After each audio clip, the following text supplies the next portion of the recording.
ലോകകപ്പ് സെമി ഫൈനലിൽ ഒന്ന് പൊരുതുവാൻ പോലും സാധിക്കാതെ വീണുപോയ ഫ്രാൻസിനെ കണ്ടപ്പോൾ ഞാൻ സിനദിൻ സിദാനെ കുറിച്ച് ഓർത്തുപോയി.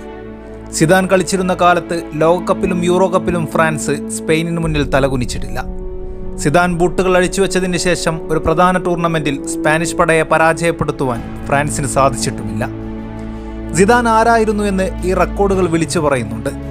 2006 ലോകകപ്പിലെ പ്രീ ക്വാർട്ടർ മത്സരത്തിൽ സ്പെയിനും ഫ്രാൻസും തമ്മിൽ ഏറ്റുമുട്ടിയിരുന്നു. ആ ഗെയിമിൽ സിദാൻ കാഴ്ചവെച്ച പ്രകടനം ഒരിക്കലും മനസ്സിൽ നിന്ന് മാഞ്ഞു പോവുകയില്ല.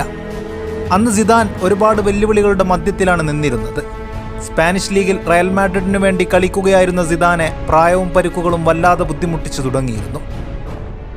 അക്കാലത്തെ ലാലിഗയിലെ ഏറ്റവും മികച്ച 40 താരങ്ങളുടെ ഒരു പട്ടിക തയ്യാറാക്കുമ്പോൾ സിദാൻ അതിൽ ഉൾപ്പെടുകയില്ല എന്ന് പല ഫുട്ബോൾ പണ്ഡിതരും വിധിയെഴുതി കഴിഞ്ഞിരുന്നു. അങ്ങനെ ഒരുപാട് മുറിവുകളുടെ നീറ്റലുമായിട്ടാണ് സിദാൻ 2006 ലോകകപ്പിൽ പങ്കുചേരാനെത്തിയത്. ഗ്രൂപ്പ് സ്റ്റേജിലെ ഫ്രാൻസ് ടീമിന്റെ പ്രകടനം നിരാശപ്പെടുത്തുന്നതായിരുന്നു. 2 സമനിലകളും ഒരു വിജയവും കരസ്ഥമാക്കിയ ഫ്രാൻസ് സ്വിറ്റ്സർലാൻഡിന് പിന്നിലായിട്ടാണ് ഗ്രൂപ്പിൽ ഫിനിഷ് ചെയ്തത്. ടോഗോയ്ക്കെതിരെയുള്ള ഗെയിമിലാണ് ഫ്രാൻസിന്റെ ഏക വിജയം പിറന്നത്. ആ മത്സരത്തിൽ സിദാൻ കളിച്ചിരുന്നില്ല. സിദാൻ പുറത്തിരിക്കുകയും ഫ്രാൻസ് ലോകകപ്പിലെ ആദ്യ വിജയം സ്വന്തമാക്കുകയും ചെയ്തതോടെ ഫ്രഞ്ച് നായകന്റെ രക്തത്തിനു വേണ്ടിയുള്ള മുറവിളികൾ കൂടുതൽ ശക്തമായി. പ്രീ ക്വാർട്ടറിൽ ഫ്രാൻസിന്റെ എതിരാളികളായിരുന്ന സ്പെയിൻ അത്യുജ്വലമായ ഫോമിലായിരുന്നു. അവരുടെ ടീമിന്റെ ശരാശരി പ്രായം 25 ആയിരുന്നു.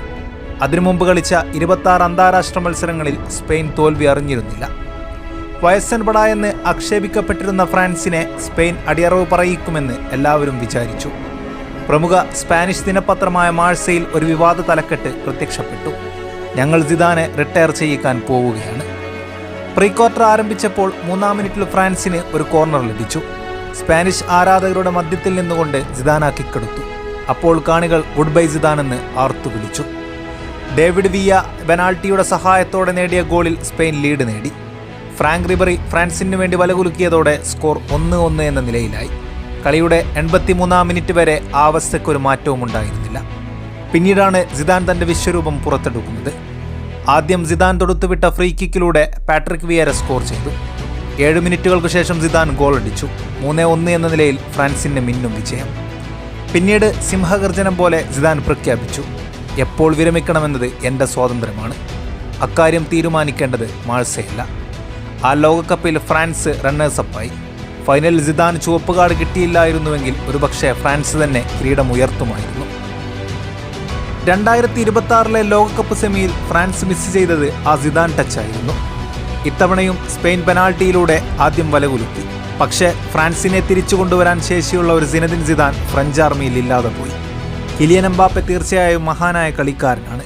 പക്ഷേ മറ്റൊരു സിദാൻ ഇനി ഉണ്ടാവുകയില്ല എന്ന സത്യം അംഗീകരിച്ചേ മതിയാകൂ. ഫ്രാൻസിന്റെ പുതിയ പരിശീലകനായി സിദാൻ എത്തുമെന്ന് റിപ്പോർട്ടുകളുണ്ട്. അത് സത്യമാകട്ടെ. ഫ്രാൻസിന് നഷ്ടപ്പെട്ട പറുദീസ സിദാൻ തന്റെ ഉള്ളം കൈയിലൂടെ തിരിച്ചു പിടിക്കട്ടെ.